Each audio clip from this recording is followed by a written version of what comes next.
భారతీయ సంస్కృతి సంప్రదాయాలకు ప్రతీకలు పండుగలు. ఎన్నో పండుగలు, పర్వదినాలు, ఉత్సవాలు, తిరునాళ్లు ప్రజలంతా ఒక్కటిగా జరుపుకునే వేడుకలే ఈ పండుగలు. భిన్నత్వంలో ఏకత్వాన్ని చాటి చెప్పేవే ఈ పర్వదినాలు. ఒక కులానికి, ఒక మతానికి మాత్రమే కాకుండా కుల మతాలకు అతీతంగా అందరూ ఒక్కటిగా జరుపుకునే పండుగల్లో వినాయక చవితి ఒకటి. నాటి స్వాతంత్ర పోరాట కాలం నుంచి నేటి వరకు ఊరు వాడ గణేష్ చతుర్థి వేడుకల ప్రత్యేకతే వేరు. దేశమంతా ఆ విఘ్ననాథుడి ప్రతిమలు ప్రతిష్ఠించి అంగరంగ వైభవంగా నవరాత్రులు పూజించి తరువాత నిమజ్జనం చేయడం మనం చూస్తూనే ఉన్నాం.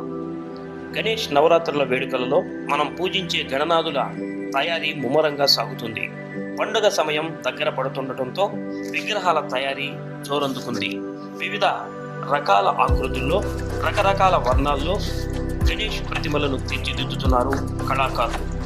అణువణువున భక్తిభావం వెల్లివిరిసేలా రూపొందించిన గణనాథుడు మన తొలి పూజలు అందుకోవడానికి సిద్ధమై వస్తున్నాడు.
ప్రకాశం జిల్లా ముఖ్యంగా ఒంగోలు నగరవాసులకి రేపు క్రోధినామ సంవత్సరం భాద్రపద మాసంలో సెప్టెంబర్ 7వ తారీఖున వినాయక చవితి మహాపండగ పర్వదినం సందర్భంగా నగర ప్రజలకు కానీ జిల్లా ప్రజలకు కానీ అందరికీ వినాయక చవితి శుభాకాంక్షలు తెలుపుతూ, వినాయక చవితి మొదటి పండగ మనం ఏ పూజ చేయాలన్నా కూడా ముందు పసుపు గణపతిని పెట్టుకొని ఆ గణపతిని ఆరాధించడం సాంప్రదాయబద్ధంగా వస్తుంది.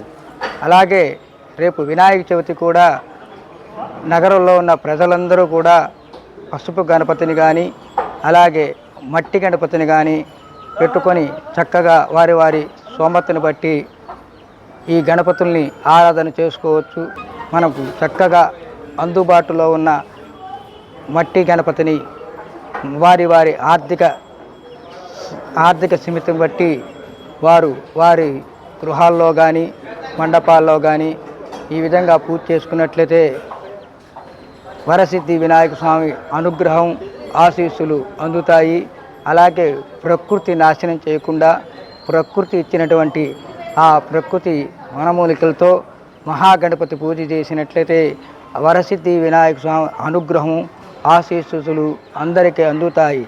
ముందు ఏ పూజ చేయాలన్నా కూడా ఈ రోజున శ్రీకృష్ణ పరమాత్మ పూజ చేయాలన్నా, వరలక్ష్మి వ్రతం చేయాలన్నా, అలాగే ఏ శివుడికి అభిషేకం చేయాలన్నా, ఒక వివాహం చేయాలన్నా రేపు కొద్ది రోజుల్లో 7వ తారీఖు సెప్టెంబర్ 7వ తారీఖు వినాయక చవితి వస్తున్నది. అలాగే వినాయక చవితి కూడా ఆ వినాయకుడి విగ్రహం కూడా వరసిద్ధి వినాయక స్వామి విగ్రహం అది. అయితే ఈ వినాయకుడిని పూజించాలన్నా కూడా ముందుగా ఏం చేయాలంటే పసుపు వినాయకుడిని పెట్టి మట్టి వినాయకుడితో పూజ చేస్తాం. ఆ వినాయకుడు పూజ చేస్తే తర్వాతనే ఏ దేవుడి పూజ చేయాలన్నా మనకు అధికారం వస్తుంది. అందువల్ల వినాయకుడు పూజ చేయడానికి కూడా ముందుగా పసుపు వినాయకుడిని పెట్టి పూజ చేసి ఆ తర్వాత మట్టి వినాయకుడితో పూజ చేసి ఆ మట్టి వినాయకుడిని నీళ్ళల్లో నిమజ్జనం చేసినందువల్ల కూడా మనకి దోషాలన్నీ కూడా తొలగిపోతాయని చెప్పి దేవుళ్ళందరికీ కూడా అధిపతి అయినటువంటి వాడు, గణాలకు అధిపతి అయినటువంటి వాడు వినాయకుడు అనమాట. కరోనా వల్ల 5 దెబ్బ వచ్చింది. ఒకటి మళ్ళీ గత సంవత్సరం మళ్ళీ చంద్రబాబు లోపల పెట్టాక బొమ్మలు కూడా పోలే. అలాంటి మా బొమ్మలు ఉంది. మళ్ళీ కస్టమర్ కూడా మేము అన్నీ చేసే 15 కస్టమర్లు 20 కస్టమర్లు అన్నీ చేసే డబ్బులు పెట్ట మాకు ఏం లాభం లేదు. అసలు బొమ్మలు అలాంటి ఉంది. బుకింగ్ కూడా జరగలే మాకు. బుకింగ్ అయింది ఇప్పుడు వరకే 10 బొమ్మలు బుకింగ్ అయింది. ఇప్పుడు ఏం వస్తుంది మాకు 200 బొమ్మలు ఉంది మా దగ్గర. 200 బొమ్మలు చిన్న ఒక 100 ఉంది. మళ్ళీ ఏం చేయాలా మే చెప్పు. ఖర్చు పెట్టా 50 లక్షలు ఖర్చు పెట్టేసింది. కలర్లు కూలి వాళ్ళకి అన్నీ చేసుకొని 50 లక్షలు పెట్టేసింది. ఇప్పుడు 50 లక్షలు అల్లటి రావాలా మళ్ళీ మాకు అర్థం కాలే. మరిన్ని ఇంట్రెస్టింగ్ అప్డేట్స్ కోసం ప్రకాశం న్యూస్ ఛానల్ ని సబ్స్క్రైబ్ చేయండి. నోటిఫికేషన్ కోసం గంట సింబల్ ప్రెస్ చేయండి.